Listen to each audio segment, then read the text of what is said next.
All right, so this is a story on how my brother destroyed my dad's truck and I got blamed for it. Let's begin. So when I was 16, I was what you would call a rebellious daughter. I was simply rebellious. So my parents so casually let me know that they were going to be out of town that night and not to get into trouble.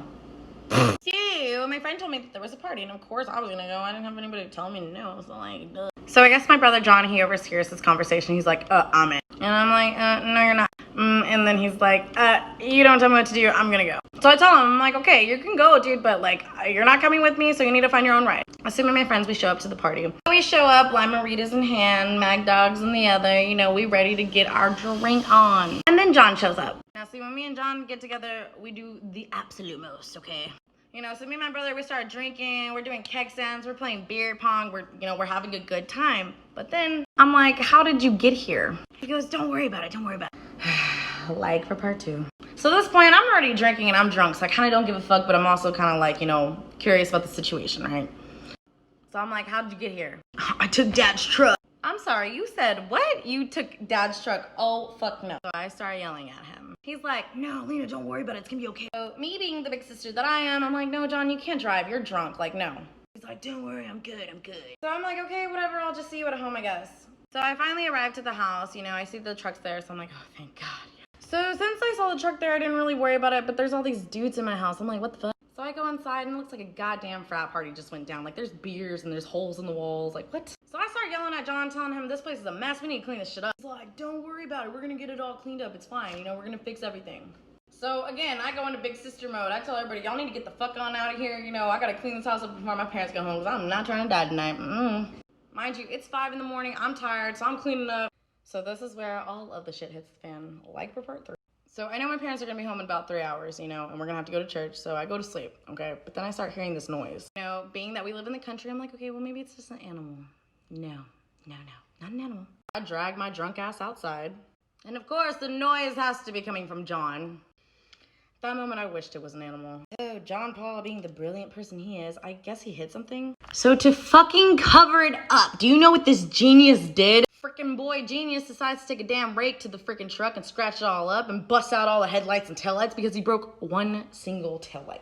Just one! I'm like, boy, what are you doing? Like, what the fuck are you doing? This is stupid. So he tells me, I had to do it, Lena, I had to do it. I'm like, no, the fuck you didn't. This boy, he goes, I made it look like our rival football team messed it up. What? I don't know why he thought that was gonna work. At first I tell him, I'm like, dude, I have no part in this. This is all you, buddy boy. And then I felt bad. I guess this is gonna be part 4.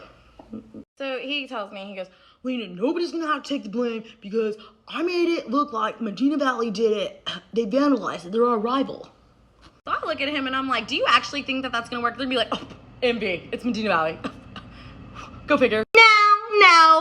So we go to bed, and I'm sitting here praying. I'm like, don't look at the truck. Don't see the truck. So John's like, all right, well, I'm going to hide the evidence. Okay. So he goes and hides the rake. You know, we go to bed. Oh, my God. Then my parents get home. Apparently, God was off duty because he didn't answer my prayers, and I saw the fucking truck. Now, my daddy, he's real old-fashioned. So he pulls off his belt immediately. You know, my dad's like, he's scary because he's really calm, okay? He goes, all right, now both y'all sit down. Y'all going to tell me who did it. And I'm kind of like looking at John like, are you gonna fucking tell them or not? And he looks at me with his pitiful little eyes. I'm like, ugh. So I decided to be the hero. So idiotically, I take the blame. My daddy, he pulled out his belt and he just looked at me with rage. And I was like, fuck. I said, nope. I see that belt go up and I start crying. I was like, it's not me. I'm looking at John. I'm screaming. I'm telling him that I hate him. I can't believe he would let me take the blame. But I mean, honestly, I would let him take my blame. So John starts freaking crying, like out of control, like ballistically fucking crying. So my dad tells us, he's like, all right, well, I'm gonna just start whooping both y'all. How about that? Of course, the little tattletale Jamie comes out with the fucking rake. He's like all brave. He's like, I know what happened. He goes, I found it under the bed, Dad. I'm just like, what the fuck? You know, the first initial spank came, and then he started threatening to take away phones and laptops and all this shit. I'm like, I'll tell you. As if he's not pissed off enough, then he sees the fucking hole. So then my dad starts screaming. He's like, y'all threw a party in my house. And then came the licks. So I start confessing, because I'm not trying to get hit anymore. I tell him, you know, we went to the party and John wanted to go, so he took the truck and then he accidentally wrecked. Once he was done bruising our behinds, he grounded us. It was a long 3 months of no phone contact on the outside world. The only time we were allowed out of the house is if we had a sporting event. It sucked. My face is dry. So So yeah, I got in more trouble because I'm the oldest, and apparently I'm supposed to set the example for my little brothers or whatever. But yeah, I don't think that it worked very well because I still continuously snuck out. But that's the story of how I got in trouble for my brother wrecking my dad's truck.